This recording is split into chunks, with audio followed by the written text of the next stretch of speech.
এখানে আমাদের ক্যাপের হেডিং হলো দি উল্লি ম্যামথ। সো আমরা এখানে উল্লি ম্যামথ থেকে দেখব। কোশ্চেনটা আগে দেখে নিই। আইডেন্টিফাই দি ইনেবল, কোনটা ম্যামথকে এখানে থাকার জন্য উপযোগী করে তোলে, এবং according to Charles Asian elephants tundra would involve certain physical adaptation to minimise.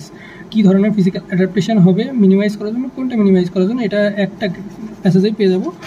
So আমরা দেখি উলি mammoth Charles professor which the mammoth nearest living relative, the Asian elephant, differ by pinpointing which genetic traits made it possible to survive. কোনটা genetic traits, এবং দ্বিতীয় হলো এর physical adaptation. Species Charles explain ecosystem near necessary adaptation, smaller ear, thicker hair, extra insulating fat to reduce heat loss.